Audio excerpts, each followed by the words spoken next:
not reflect those of the network and its management. The network and its management do not make any warranties on the opinions, views, expressions, and insinuations presented by the show, its hosts, and/or their guests. The network and its management shall not be liable to any claims or dispute arising from any mentions, expressions, or views presented by the show, its hosts, and/or their guests.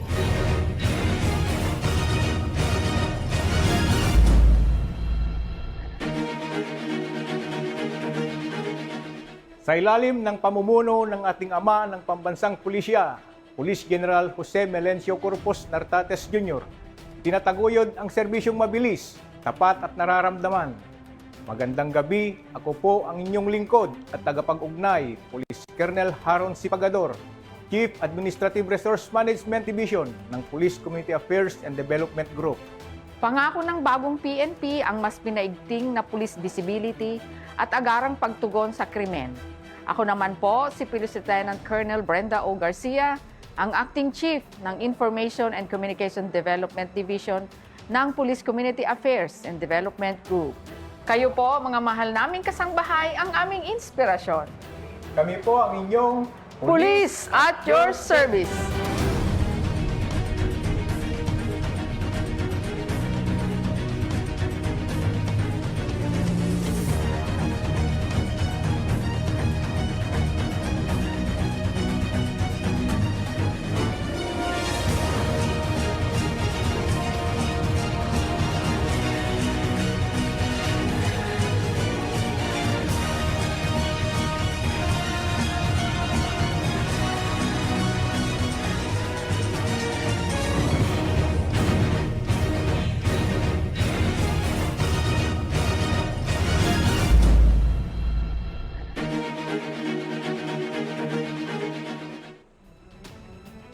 Magandang gabi.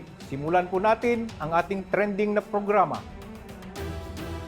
Tampok ang kanilang mandato, tungkulin at pinakabagong accomplishments ng Southern Police District. What's this?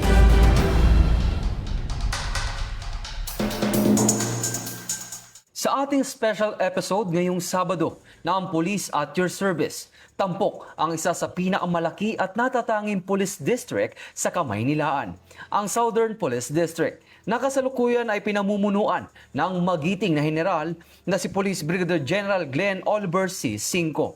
Ang pangunahing mandato ng Southern Police District, no, walang pinagkaiba sa national mandate, no. Nandun na tayo sa prevent and control crimes, to make our public safety, no. Ang papatupad ng batas, mapanatili ang kapayapaan at kaayusan at pangangalaga sa buhay at ari-arian ng mga mamamayan. Sa 7 area ng Southern Police District, may classify natin ito, mayroon kaming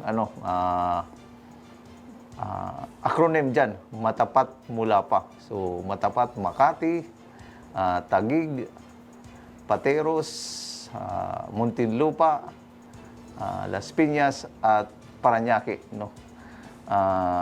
Tungkulin naming tiyakin ang sentro ng komersyo, mga residential at ibang mahalagang establishmento sa South ay manatiling ligtas at payapa para sa publiko. Kabilang din sa aming prioridad ang pagbibigay ng seguridad at proteksyon sa mga vital installations at prominenteng institusyon na nasasakupan ng SPD tulad ng Senado ng Pilipinas, na mayroon tayo ngayong mga rally na nangyayari, no? Mga embahada, paliparan, business districts, government facilities, at iba pang critical infrastructures upang matiyak na tuloy-tuloy na kaayusan, kaligtasan ng buong Southern Metro Manila. Anong pangunahing direktiba ni Police Brigadier General Glenn Oliver C. Cinco sa buong kapulisyahan ng Southern Police District alinsunod sa kasalukuyang flagship ng PNP? Okay, ang aking pangunahing direktiba sa buong kapulisyahan ng Southern Police District ay ang pagkakaroon ng proactive, disiplinado at people-centered na pwersa ng pulisya, no? Nais ko ang bawat pulis ng SPD ay maging mabilis sa pag-aksyon, laging handa, rumisponde at magsagawa ng tungkulin ng may integridad, profesionalismo at malasakit sa mamamayan. Patuloy natin binibigyan diin ang mataas na antas ng serbisyo publiko upang maramdaman ng taong bayan na sila ay tunay na ligtas at protektado sa kanilang kapulisan. Ang direktibang ito ay nangayon at sumusuporta sa mga programa at adhikain ng Pangulo ng Pilipinas para sa mas ligtas at maayos na bansa. Gayon din ang mga pulisiya ng ating Chief PNP at PNP Regional Director ng NCRPO tungo sa mas pinaigting na peace and order, crime prevention and community engagement sa buong Metro Manila. Inalam din namin mula kay Police Brigadier General Glenn Oliver C. Cinco ang kanilang mga programa upang mas palakasin ang police visibility at community engagement sa buong distrito ng SPD. Ang ating estratehiya ay nakatuon sa pagpapalakas ng presensya ng mga pulis sa bawat sulok ng ating nasasakupan. Sa banggit ko na nga kanina, yung 6 na city at saka isang municipality. No? Binibigyan din natin ang pagbabalik ng fundamentals ng crime prevention. No? At naniniwala tayo na ang sapat na visibility ay ang pinakamabisang paraan upang mapigilan ang kriminalidad bago pa ito mangyari. No, sinisiguro rin natin na ang bawat galaw ng ating kapulisan ay laging tumatalima sa ating standard operational procedures upang mapanatili ang disiplina at protektahan ang karapatang pantao. Zero tolerance tayo sa anumang iligal na gawain sa loob ng ating hanay dahil ang integridad ng pulis ang pundasyon ng ating ugnayan sa mamamayan. Sa huli, ang ating paglilingkod ay ginagabayan ng pananalig sa Panginoon upang masiguro na ang bawat residente ay may kapanatagan dahil ang kanilang pulis ay tapat at maaasahan. Ang pinakamalaking hamon na kinaharap ng SPD sa kasalukuyang panahon. Dahil sa development, ang pinakamalaking hamon ng SPD ay ang mabilis na urbanisasyon at pagdami ng populasyon sa ating distrito. Dahil narito ang mga punahing business, business hubs at gateways. Kailangan natin pag-ibayuhin ang ating police intervention at paggamit ng teknolohiya upang mapigilan ang mga street crimes at mapanatili ang kaayusan sa gitna ng mabilis na takbo ng buhay dito sa Southern Metro Manila. Ang mga bagong programa ng SPD ukol sa crime prevention at peace and order, maging sa kung paano nila hinihikayat ng SPD ang publiko na makiisa sa crime prevention efforts ng pambansang pulisya. Opo, pinaigting natin ang ating digital monitoring at intelligence sharing systems. Mayroon tayo cyber patrollers, dedicated personnel. Ang pangunahing tungkulin ay mag-monitor sa mga social media, sa mga nagbabiral na krimen at mga nauusong modus sa social media upang agad natin itong matugunan at maaksyonan. Kasabay nito, mas pinaigting din natin ang ating pagpapatupad ng Uplan Bulabo at gabi-gabing sinasagawa sa buong Southern Police District. Sa pamamagitan ng mas pinaigting na police visibility, random checkpoint at focused law enforcement operations, mas mapapalakas natin ang crime prevention at panatiling kapayapaan at kaayusan ng ating komunidad. Hinihikayat natin ang publiko na makiisa sa pamamagitan ng pagiging alerto at pag-report ng kahinahinalang aktibidad sa ating mga social media hotlines. Naniniwala kami na kapag ang komunidad ay aktibong katuwang ng pulis, mas madali nating mapanatili ang kapayapaan ng seguridad. And in addition, sa Uplan Bulabog at Gulugan, sa programa ng ating SILG, yung Safer Cities, katuwang natin dito yung mga barangay tanod at other force multipliers na nag-iikot sa gabi at sa madaling araw sa ating komunidad, nag-implement mga local ordinance, yung hubad, nakahubad dyan, at saka yung nagiinuman, saka curfew, maingay, yung videoke. So may oras lang yon. Ang mga hakbang laban sa illegal drugs at iba pang uri ng kriminalidad sa Southern Metro Manila, ayon pa rin kay Police Brigadier General Cinco. All out tayo sa ating kampanya laban sa illegal drugs. Nakatutok tayo sa paghuli sa mga high-value targets, habang sinisiguro na ang bawat operasyon ay sumusunod sa rule of law. Katuwang din natin ang mga LGUs sa mga demand reduction programs upang tuluyan nating matuldukan ang problema sa droga sa ating nasasakupan. Sa katunayan, mula Abril 7, kung kailan ako naupo dito hanggang sa Mayo 13, 2026, nagtala ang Southern Police District ng malaking accomplishment sa pinaigting na kampanya kontra sa kriminalidad sa buong Southern Metro Manila.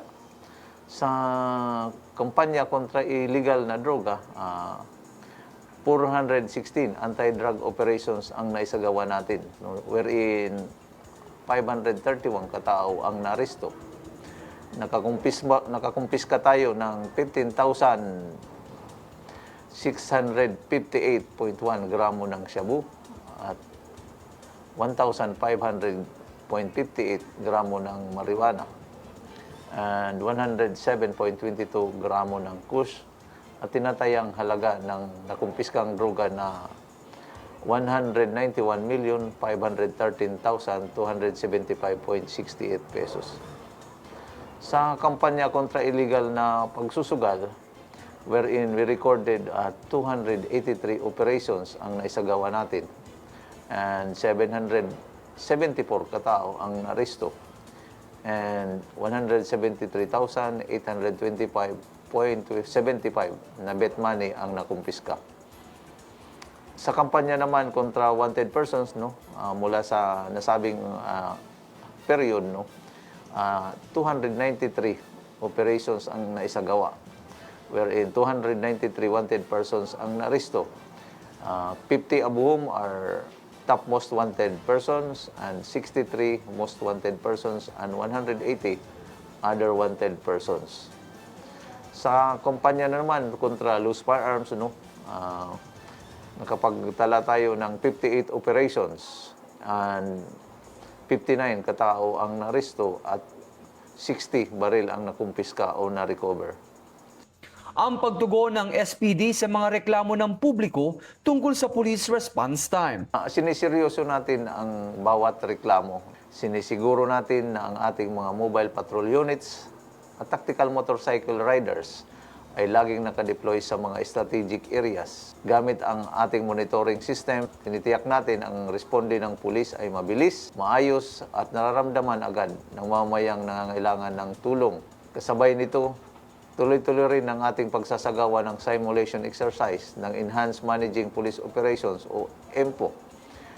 Challenge na inilunsad ng ating Chief PNP, Police General Jose Melencio C. Nartates Jr., na nakatuon sa pagpapabilis ng police response time at pagpapalakas ng police visibility sa komunidad. Layunin nito na mas mapaigsi ang oras ng pagresponde ng mga pulis sa bawat tawag ng saklolo at insidente upang matiyak ang agarang aksyon at mas epektibong serbisyo publiko. Nagbigay rin ng update si Police Brigadier General Cinco hinggil sa mga high-profile cases sa kanilang mga nasasakupan. Gusto kong tiyakin sa publiko na lahat ng high-profile cases at major incidents sa ating nasasakupan ay binibigyan natin ng masusing atensyon at agarang aksyon. Kaugnay ng mga nagdaang kaguluhan at mga pagtitipon sa paligid ng Senado hinggil sa impeachment trial ni Vice President Sara Duterte, nanatiling naka-alerto at mahigpit na nakamonitor ang Southern Police District upang mapanatili ang kapayapaan at kaayusan sa lugar na sakupan ng SPD. Meron tayong dedicated special investigation team at deployed ground personnel na nakatutok sa mga insidente upang matiyak at maayos ang investigasyon, crowd management at seguridad ng publiko. Patuloy rin ang ating koordinasyon sa iba't ibang law enforcement at government agencies upang maiwasan ang anumang kaguluhan at masiguro ang kaligtasan ng lahat. Priority ng PNP, ang Southern Police District, na ang mapanatili ang peace and order sa buong Southern Metro Manila. Tinitiyak natin na ang lahat ng operasyon at police response ay sinasagawa ng profesional na ayon sa batas at may paggalang sa karapatan ng bawat mamayan habang pinanatili ang kaayusan at seguridad ng komunidad. Sa liderato ni Police Brigadier General Glenn Oliver C. Cinco, sinisigurado ng SPD ang disiplina, profesionalismo at integridad ng lahat ng kanilang PNP personnel. Mahigpit natin ipinapatupad ang ating internal cleansing accountability programs upang masiguro ang disiplina, profesionalismo at integridad ng bawat pulis sa ilalim ng Southern Police District. Bilang District Director, tuloy-tuloy rin ang pag-ikot at pakikipagpulong sa iba't ibang istasyon at unit ng SPD sa pamamagitan ng ating Talk to Men upang personal na may parating at paulit-ulit na maipaalala ang kalagahan ng pagsunod sa focus agenda ng ating Chief PNP. At sa 5 guiding principles ng ating Regional Director, sa ganitong paraan, mas napapalakas natin ang disiplina, pagkakaisa at tamang pananaw sa serbisyo publiko. Ang mensahe ko sa ating kapulisan, ang ating uniforme ay simbolo ng tiwala ng bayan.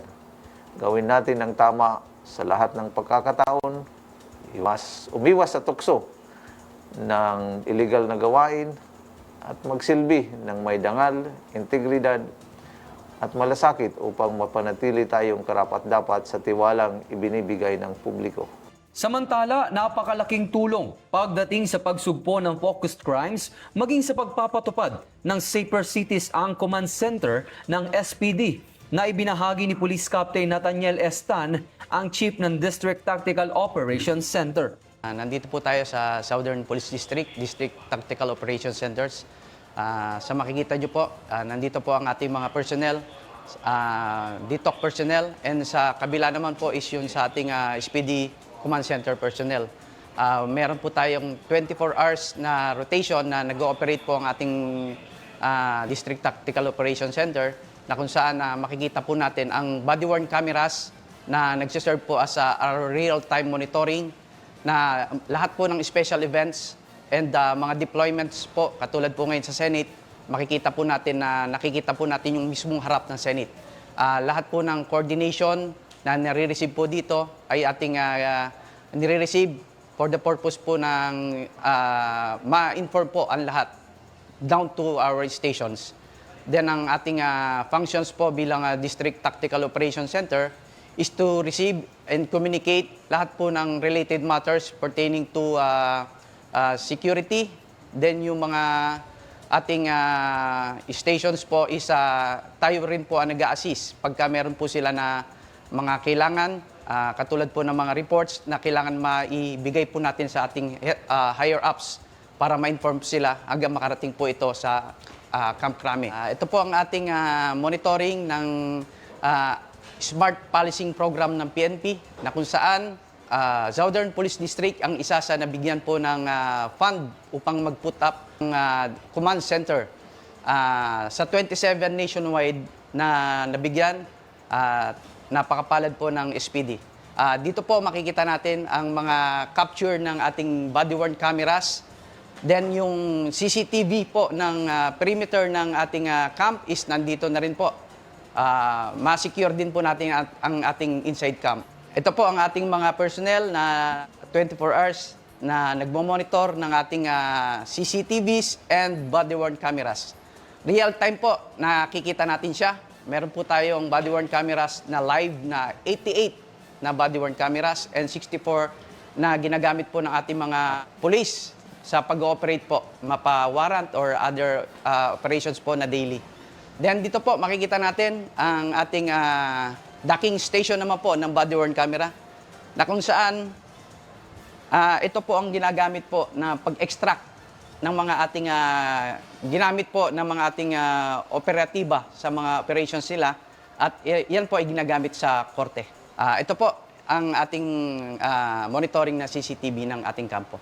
Sa kapulisan at sa mamayan, maraming salamat po. Ang aming dalangin ay katahimikan sa kapaligiran. Ang inyo pong suporta sa kapulisan ay aming malugod na ina-accept upang sa ganon ang pulis at komunidad ay nagsasama po ng matiwasay at ang inyong suporta ay malaking bagay po upang sa ikakatahimik po ng ating lugar, lalo na po dito sa Southern Police District. Ang mensahe ni Police Brigadier General Glenn Oliver C. sa mga residente ng Southern Metro Manila at sa mga manonood ng police at your service. Para po sa mga crew ng Police at Your Service. Maraming salamat sa inyo sa pagbisita dito sa amin at sa mga manonood ng Police at Your Service. Magandang gabi sa ating lahat. Sa ating mga residente at mga bumisita sa Southern Metro Manila, makakaasa po kayo na ang Southern Police District ay mananatiling handa at committed sa panatili ng kapayapaan, kaayusan at kaligtasan ng ating komunidad.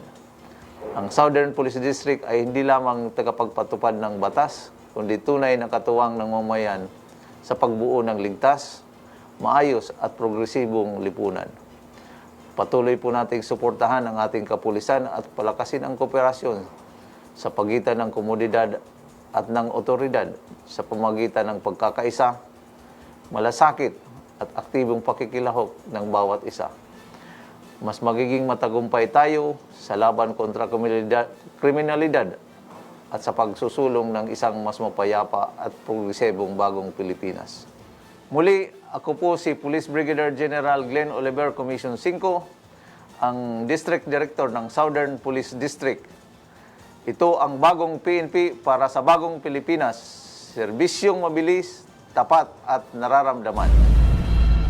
Tutok lamang kayo, mga kasangbahay, at magbabalik ang inyong Police at Your Service.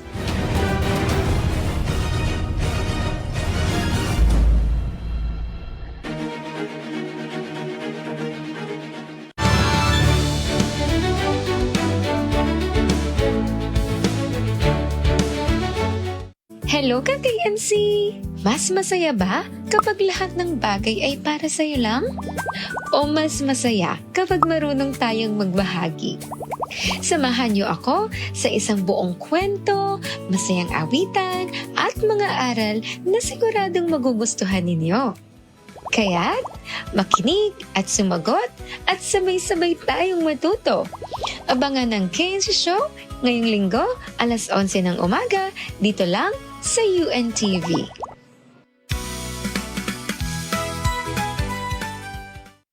Pinahihirapan ka ba ng tigyawat na hindi nawawala? Irregular ba ang iyong regla o bigla ka na lang tumaba? At hirap ka bang magbuntis kahit nasa tamang edad ka?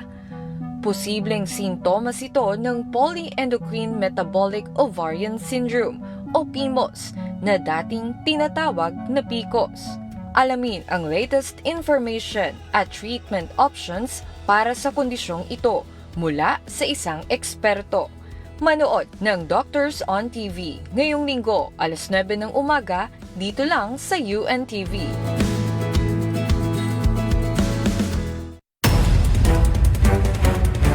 Sa bawat oras, bawat pangyayari, ang balita ay mahalaga. Anumang issue, anumang krisis o sakuna, ang inyong mga tagapagbalita. Sandigan at maaasahan. Ito ang balita. Subok na ng panahon sa paghahatid ng tapat at makabuluhang impormasyon. Mas pinalawak, mas pinalakas. Ito ang balita.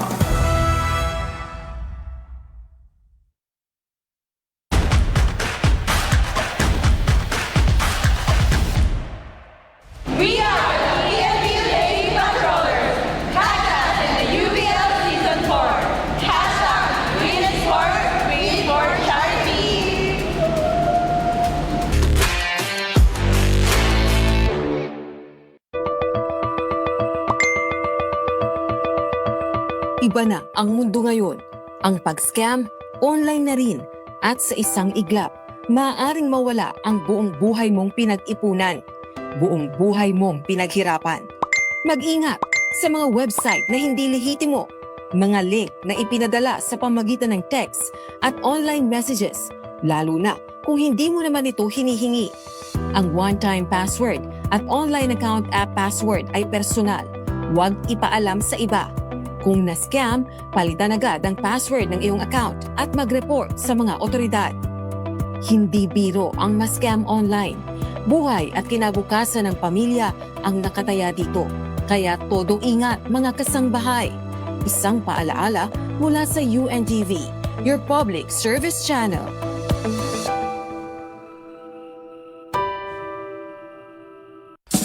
Kasama ba ang inyong lugar sa dadaanan ng West Valley Fault? Sa mga nakatira sa Taguig at Muntinlupa, ito ang mga barangay na madadaanan o malapit sa West Valley Fault. Sa Taguig City, Bagong Bayan, Bagong Tanyag, Upper Bikutan, Central Bikutan, Lower Bikutan, Maharlika Village, Pinagsama, North Signal Village, Central Signal Village, South Signal Village, Ususan at South Daang Hari. Sa Muntinlupa City, Alabang, Bayanan, Buli, Kupang, Poblasyon, Putatan, Sukat at Tunasan. Pinapayuhan ang lahat na malapit sa West Valley Fault o may 5 metro mula sa fault line na palaging maghanda sakaling lumindol. Laging tandaan na sa oras ng kalamidad, mahalaga ang kaalaman at abilidad. Isang paalala mula sa UNTV, your public service channel. The fingerprint is primarily used to identify people. In fact, it has a significant role in solving crimes. Francis Galton, an English scientist, found out that no sets of fingerprints are the same. Did you know that the idea of fingerprints was already in the Bible thousands of years ago? According to Job chapter 37 verse 7, He sealeth up the hand of every man, that all men may know his work. Fingerprints are God's marks on human hands. Make it a habit to read and learn more about the Holy Scriptures. A reminder from UNTV, your public service channel.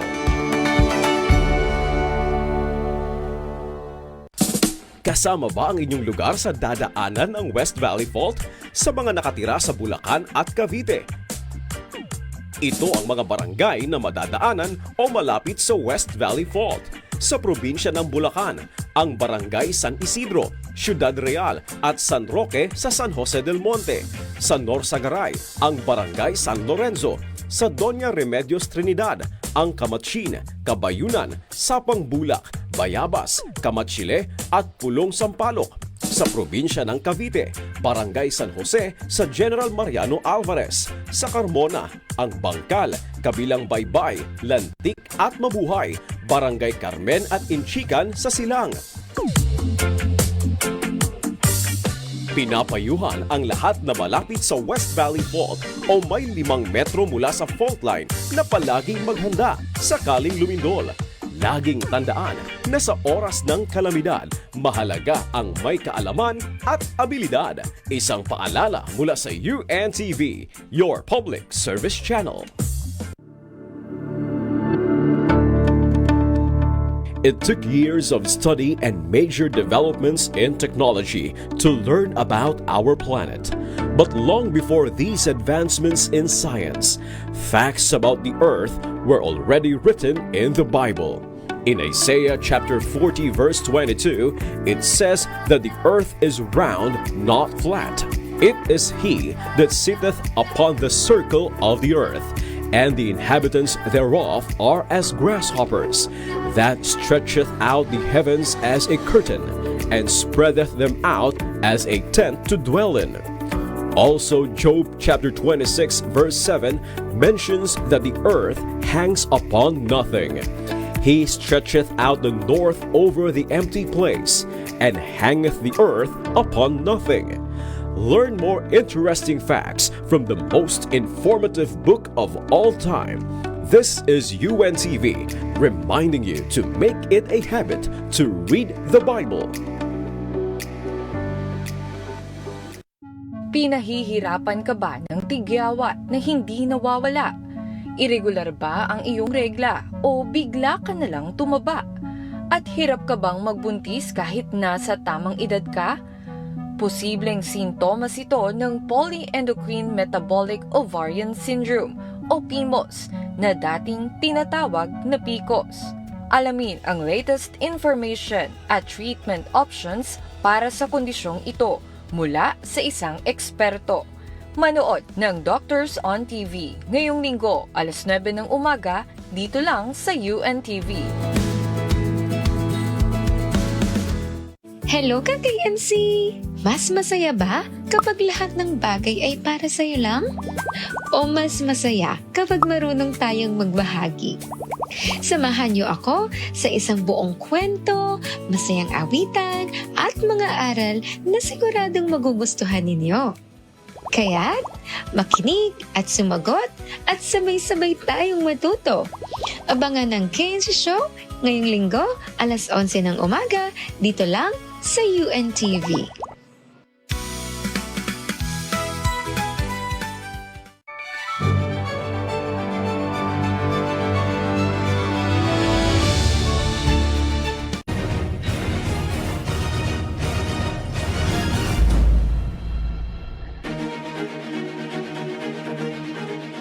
Nagbabalik po ang bagong PNP sa pamumuno ng ating Chief PNP, Police General Jose Melencio Nartates Jr., na patuloy na nagsisikap upang marating ang ganap na payapa at maunlad na bagong Pilipinas. Dumako naman tayo sa District Mobile Force Battalion. What's this? Noon pa man, kabi-kabila na ang pagtutok ng ating mga otoridad sa pagbibigay ng serbisyo publiko at seguridad sa ating bansa.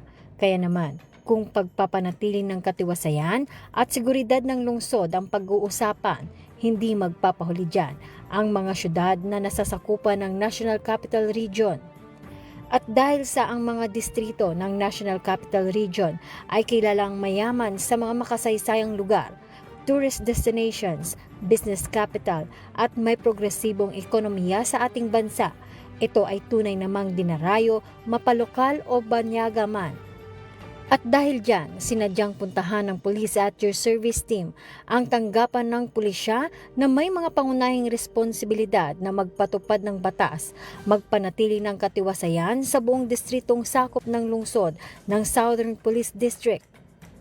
Dito ay aming nakapanayamang kanilang masigasig na Force Commander at malugod niyang ibinahagi ang ilang mahalagang detalye ng kanilang opisina, gayon din ang kanilang mga natatanging gawa, programa at pangunahing mandato. Magandang gabi po sa lahat ng manonood ng Police at Your Service. Ako po si Police Colonel Ricky C. Sumalde, the Force Commander po ng District Mobile Force Battalion ng Southern Police District. Ang mandato po ng District Mobile Force Battalion ay sa pagpapanatili ng kapayapaan at kaayusan dito sa area of responsibility po ng Southern Police District ay magsagawa ng mga internal security operations. Ito po yung against terrorist groups dito sa area, conduct ng public safety operations at other law enforcement operations po na nangyayari po dito sa ating area of responsibility sa Southern Police District. Sa panahon ho ng mga emergencies at mga kalamidad at iba-ibang insidente na nangyayari po dito sa ating area of responsibility. Maliban sa mga ibinahagi niyang mga serbisyong mabilis sa tawag ng tungkulin sa nasasakupang lungsod, sila ay tuwiran at masinsinan din sa pagtalima sa malawakang programa ng pulisya ukol sa anti-criminality operations. Anya. Sa pang-araw-araw po na mga deployment po natin, nandito po yung regular na police visibility patrols po natin sa lahat ng lugar dito sa Southern Police District. Meron po tayong mga mobile patrol operations, other anti-criminality operations na hinihingi or nire-request po ng ating mga local police units po sa atin. At nagkakandak din po tayo ng mga checkpoint operations, yung mga oplansita, mga border control operations na kasama po ang ating lokal na police units sa lahat ng mga lahat ng city police stations po ng Southern Police Districts. Aside from that, kalimitan po ngayon sa mga nangyayari sa ating Southern Police District, marami po tayong mga CDM operations. Dagdag pahayag pa ni Police Colonel Sumalde, ukol naman sa usapin ng pagpapalakas ng disiplina, estado ng pisikal na pangangatawan at kaisipan ng mga pulis na miyembro sa District Mobile Force Battalion. Narito ang kanilang inisyatibo at mariing ipinatutupad. Ang inyo pong DMFB ay patuloy na naghahanda sa lahat ng mga aktibidad or mga insidente po dito sa ating lugar sa pamamagitan po ng mga regular na tactical trainings, yung mga firearms proficiency exercise po para patuloy na ma-enhance ang kagalingan ng ating mga kapulisan sa paghahawak ng kanilang sandata para handa po sila sa lahat ng oras, anumang pagkakataon at anumang pangangailangan ng komunidad natin dito sa ating area of responsibility. At inihahanda po natin ang lahat ng mga kagamitan ng ating mga kapulisan dito sa DMFB at lalong-lalo na po itong Rapid Deployment Company po natin. So hindi lang po yan, hinahanda po rin natin ang kanilang pisikal na pangangailangan at ang kanilang mental at emotional. Yan po yung mga inihahanda natin para patuloy na makapagserbisyo ng maayos ang ating District Mobile Force Battalion at handa po sa lahat ng oras, lahat ng panahon, lahat ng insidente na nandito sa ating lugar. At hinggil naman sa isa sa focus agenda ng hepe ng Pambansang Pulisya ng Pilipinas, ito naman ang tuwirang tugon nila ukol sa estado ng moral and welfare ng mga pulis. Patuloy rin ang ating mga trainings upang mapanatili ang kahandaan ng bawat tauhan po ng DMFB, lalong-lalo na sa mga high-risk bilang leader at tumatayong pangalan ng Mobile Force Battalion ng Southern Police District. Mahalaga sa akin na ligtas at nakakabalik ang ating mga personnel dito sa opisina at sa kanilang mga pamilya pagkatapos ng kanilang deployment or mission. Dahil tulad ko, sila rin ay may mga pamilya naghihintay at umaasang makauwi silang ligtas sa kanilang tahanan sa bawat operasyon o deployment na ating sinasagawa. Naniniwala ko na ang tunay na liderato ay hindi lamang nasusukat sa tagumpay ng operasyon, kundi hindi sa pagpapahalaga sa kapakanan at buhay ng bawat tauhan. Sa kabila ng mga operasyong isinasagawa na iyan ng ating mga alagad ng batas para sa publiko, anya, kanya rin mismong sinisigurado na mapapanatili ang disiplina at walang malilihis na landas sa mga hanay ng pulis ng District Mobile Force Battalion. Sa kasalukuyan, minamaximize lang po natin yung mga available na mga kagamitan po natin at resources dito sa ating batalyon upang masiguro natin ang kahandaan ng ating mga tauhan. Bagamat may mga hamon pagdating sa resources, hindi ito nagiging hadlang upang maipagpatuloy natin ang epektibong pagtupad sa ating mandato. Patuloy rin tayong nagsasagawa ng regular trainings, refresher courses at capability enhancement upang mapanatili natin ang kahandaan, disiplina at pagiging profesional ng bawat personnel natin po sa DMFB. At naniniwala rin tayo na ang tunay na lakas ng isang unit ay hindi lamang nasusukat sa kagamitan kundi sa dedikasyon, kakayahan at malasakit ng mga taong kailangan po talaga natin yung mataas na moral ng ating kapulisan para maayos po ang kanilang pagtatrabaho. Nag-isisimula po ito sa maayos na leadership at tamang paggabay sa ating mga tauhan. Bilang kanilang force commander, pinapanatili po natin ito sa pamamagitan ng mentoring, maayos na supervision, regular monitoring po sa kanilang mga deployment, At pagbisita po, kahit nasaan po sila nakadeploy, pinipilit po natin na puntahan at tanungin kung anong mga pangangailangan po nila para maipakita ang pagmamalasakit sa kanila sa lahat ng mga deployment po. At binibigyan din po natin sila ng kaukulang award kapag nakakapaggawa po sila ng maayos na trabaho at serbisyo. At nire-recommenda rin po natin sa mataas na kapulungan po natin yung mga awards po nila para hindi po nakakalimutan yung mga bagay na ginagawa nila ng maayos sa deployment po nila at sa pagkikipagtulungan po nila sa komunidad po natin para maging maayos po ang kanilang serbisyo sa araw-araw sa lahat ng oras at panahon. Bukod pa rito, kanila ring tinututukan ang ugnayan sa pagitan ng pulisya at ng mga aktibong taga-suporta ng pulisya para sa pagbibigay ng serbisyong mabilis, tapat at nararamdaman ng publiko. Napakahalaga po talaga ang coordination sa law enforcement operation.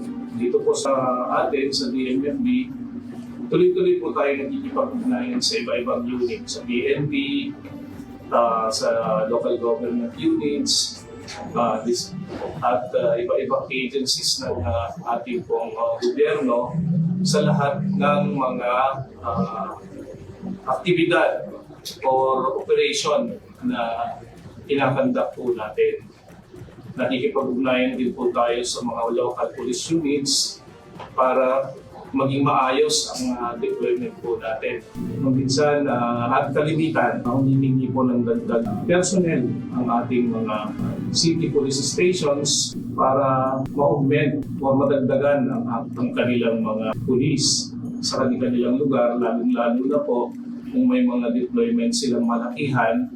At ito po ay ginagawa natin sa isang maayos na pakikipag-koordinasyon para makita rin po natin ano pa po ang kailangan nating i-provide or ipadala, hindi lang po personnel, equipment, at iba-ibang logistical po na kailangan po para maisama sa mga deployment po ng ating District Mobile Force Battalion sa iba-ibang city police stations na nangangailangan po ng ating serbisyo or augmentation po.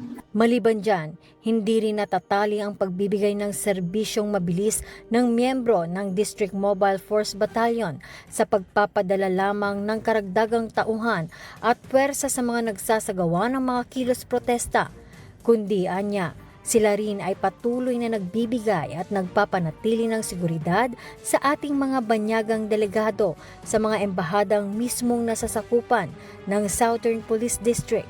Patuloy natin tinutugunan ng bandang kriminalidad at iba pang security concerns dito sa ating pong area sa pakikipag-ugnayan po natin sa mga local police units po natin, sa city police stations ng Southern Police District at sa pamamagitan po na intensified police operations po natin, yung mga police visibility and tuloy-tuloy yung pakikipag-ugnayan din natin sa community natin. Marami din po tayong mga deployment para maiwasan po itong mga insidente. Ito po yung bilanggit ko po kanina, yung mga mobile patrol operations po natin, mga police visibility po. Tinatiyak natin na maayos ang deployment ng personnel upang panatili natin ang kaayusan, na iwasan ang anumang kaguluhan at masiguro ang kaligtasan ng publiko habang pinapanatili po ang respeto sa karapatan ng bawat mamamayan. Maliban sa mga operasyong iyan, hindi rin magpapahuli ang hanay ng District Mobile Force Battalion sa pag-aksyong mabilis sa oras ng kalamidad o sakuna, anya. Bukod dito, aktibo rin ang District Mobile Force Battalion sa disaster response operations gaya ng rescue and evacuation assistance, humanitarian support tuwing may kalamidad at naniniwala tayo na ang tunay na serbisyo publiko ay hindi lamang masusukat sa operasyon laban sa kriminalidad kung hindi maging sa pagtulong sa mamamayan sa panahon ng pangangailangan. Tunay na ang solidong suporta, pagtutulungan at pagkakaisa sa pagitan ng mamamayan at ng hanay ng pulisya ang susi sa katiwasayan ng isang bayan. Kaya naman bilang panghuli, ito ang iniwang panawagan at mensahe ni Police Colonel Rique C. Sumalde, ang Force Commander ng District Mobile Force Battalion, para sa kanyang nasasakupan. Sa atin pong mga kababayan, sa mga manonood ng Police at Your Service at sa patuloy na sumusubaybay sa lahat ng aktibidad ng Philippine National Police, patuloy po naming hinihikayat ang inyong kooperasyon at pagkikipagtulungan sa ating kapulisan para mapanatili po natin ang kapayapaan at kaayusan. Ang pagpapanatili ng kapayapaan at kaayusan ay hindi lamang responsibilidad ng PNP, kung hindi ng buong komunidad. Makakaasa po kayo na ang District Mobile Force Battalion ng Southern Police District ay patuloy na magsisilbi ng may integridad, disiplina, malasakit at dedikasyon para sa kapakanan at kaligtasan ng ating sambayanan.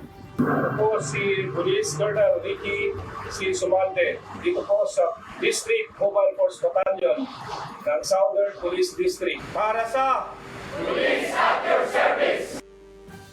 Mula sa pamunuan ng Police at Your Service Team, isang pagpupugay sa buong kapulisan na walang patid sa pagpapatupad ng kanilang sinumpaang tungkulin na mapanatili ang katiwasayan at seguridad ng ating bansa para sa bagong Pilipinas.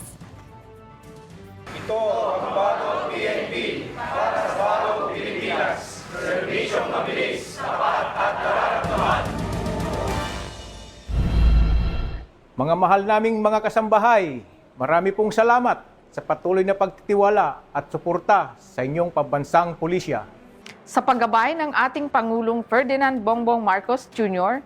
tungo sa ligtas at maunlad na bagong Pilipinas para sa bawat Pilipino, at sa pamumuno ng ating Chief PNP, Police General Jose Melencio Corpus Nartates Jr., kami po ang inyong bagong PNP para sa bagong Pilipinas. Serbisyong mabilis, tapat at nararamdaman. Ako po ang inyong lingkod at tagapag-ugnay, Police Lieutenant Colonel Brenda O. Garcia, Acting Chief Information and Communication Development Division ng Police Community Affairs and Development Group. Ako naman po ang inyong tagapag-ugnay, Police Colonel Haron C. Pagador, Chief Administrative Resource Management Division, Police Community Affairs and Development Group.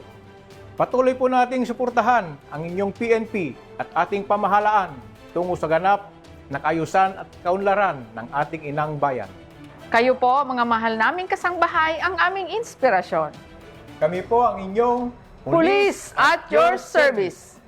Dahil kami sa UNTV, Diyos ang aming sandigan, serbisyo publiko ang aming pinahahalagahan. Salamat sa Diyos, mabuhay ang pambansang pulisya at mabuhay ang ating bayang Pilipinas.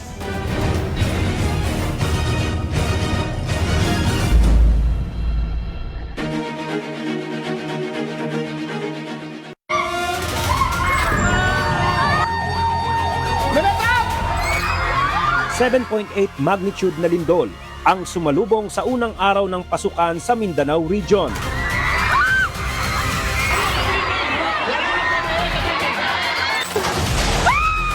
Gaano nga ba kalawak ang iniwang pinsala ng malakas na lindol? Labas na! Labas na! Tao! Tao!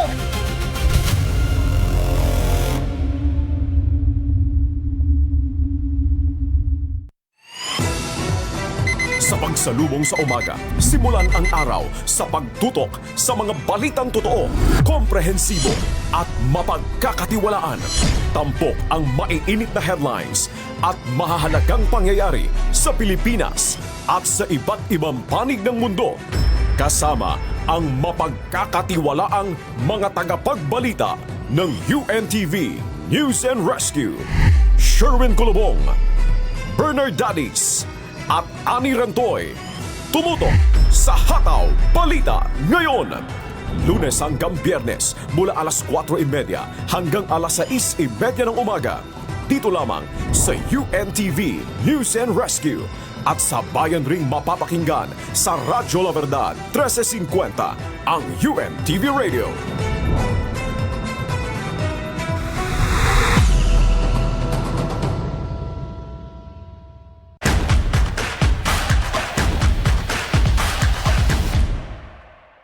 We are the PNP Lady Firefighters. Catch us in the UVL Season 4. Hashtag Winning Sports, Feed for Charity.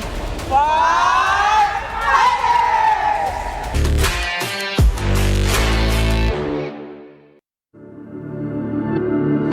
All things in the universe have an end. Proofs of this include the stars that die and turn into black holes, the disappearing rings of Saturn, and the declining state of our planet. This scientific fact was written in the Holy Scriptures long before it was discovered by modern technology. It was stated in Psalms chapter 102, verses 25 to 26. Of old hast thou laid the foundation of the earth, and the heavens are the work of thy hands. They shall perish, but thou shalt endure. Yea, all of them shall wax old like a garment. As a vesture shalt thou change them, and they shall be changed.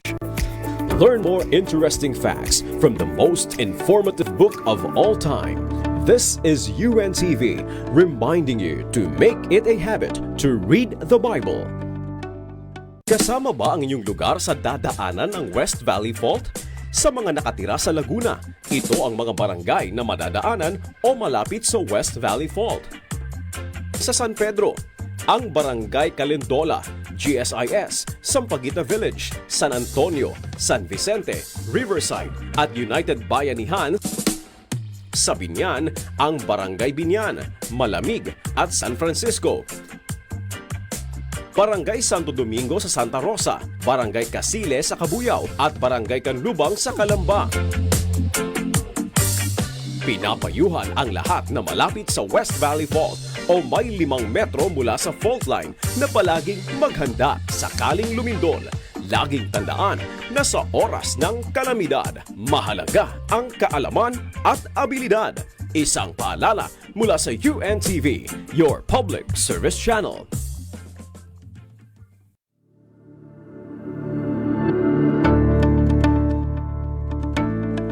If you have found honey, eat only enough for you, lest you have your fill of it and vomit it. This precautionary advice was written in Proverbs chapter 25 verse 16, years before researchers found out that too much honey can cause nausea and vomiting. According to the American Heart Association, intake of honey should be moderate.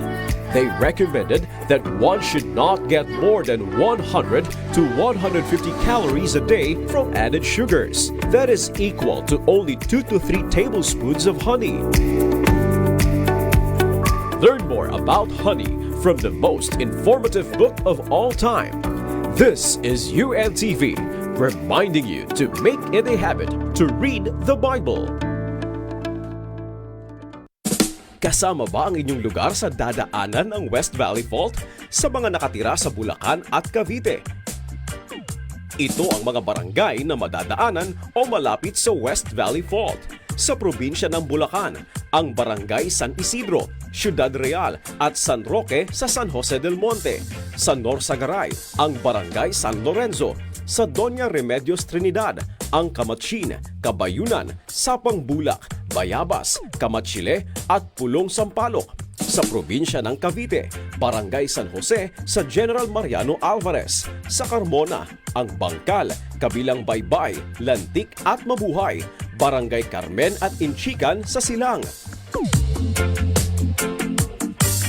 Pinapayuhan ang lahat na malapit sa West Valley Fault o may 5 metro mula sa fault line na palaging maghanda sakaling lumindol. Laging tandaan na sa oras ng kalamidad, mahalaga ang may kaalaman at abilidad. Isang paalala mula sa UNTV, your public service channel. The fingerprint is primarily used to identify people. In fact, it has a significant role in solving crimes. Francis Galton, An English scientist found out that no sets of fingerprints are the same. Did you know that the idea of fingerprints was already in the Bible thousands of years ago? According to Job chapter 37 verse 7, He sealeth up the hand of every man, that all men may know his work. Fingerprints are God's marks on human hands. Make it a habit to read and learn more about the Holy Scriptures. A reminder from UNTV, your public service channel. Sama ba ang inyong lugar sa dadaanan ng West Valley Fault? Sa mga nakatira sa Laguna, ito ang mga barangay na madadaanan o malapit sa West Valley Fault. Sa San Pedro, ang Barangay Calendola, GSIS, Sampaguita Village, San Antonio, San Vicente, Riverside at United Bayanihan. Sa Binyan, ang Barangay Binyan, Malamig at San Francisco.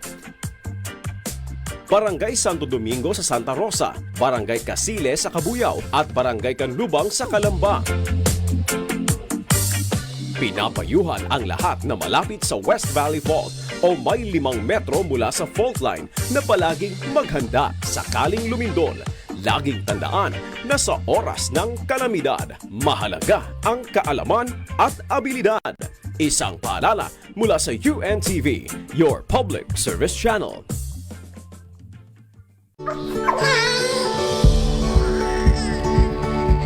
Did you know that God commanded the Israelites to circumcise the babies on their 8th day? It is written in Genesis chapter 17 verse 12, "And he that is 8 days old shall be circumcised among you. Every man-child in your generations, he that is born in the house, or bought with money of any stranger, which is not of thy seed." Thousands of years later, medical professionals discovered that the blood-clotting elements, vitamin K and prothrombin, are on an adequate level on the 8th day of life. Make it a habit to read and learn more about the Holy Scriptures. A reminder from UNTV, your public service channel.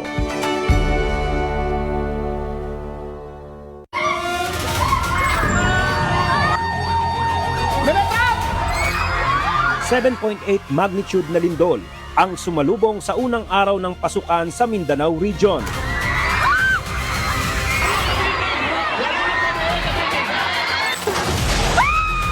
Gaano nga ba kalawak ang iniwang pinsala ng malakas na lindol? Labas na! Labas na! Tao! Tao!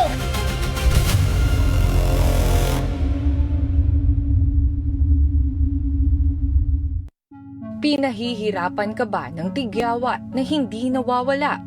Irregular ba ang iyong regla o bigla ka na lang tumaba? At hirap ka bang magbuntis kahit nasa tamang edad ka? Posibleng sintomas ito ng Polyendocrine Metabolic Ovarian Syndrome o PMOS na dating tinatawag na PCOS. Alamin ang latest information at treatment options para sa kondisyong ito mula sa isang eksperto. Manood ng Doctors on TV ngayong linggo alas 9 ng umaga dito lang sa UNTV. Hello ka-KNC! Mas masaya ba kapag lahat ng bagay ay para sa'yo lang? O mas masaya kapag marunong tayong magbahagi? Samahan niyo ako sa isang buong kwento, masayang awitan, at mga aral na siguradong magugustuhan ninyo. Kaya't makinig at sumagot at sabay-sabay tayong matuto. Abangan ang KNC Show ngayong linggo alas 11 ng umaga dito lang sa UNTV.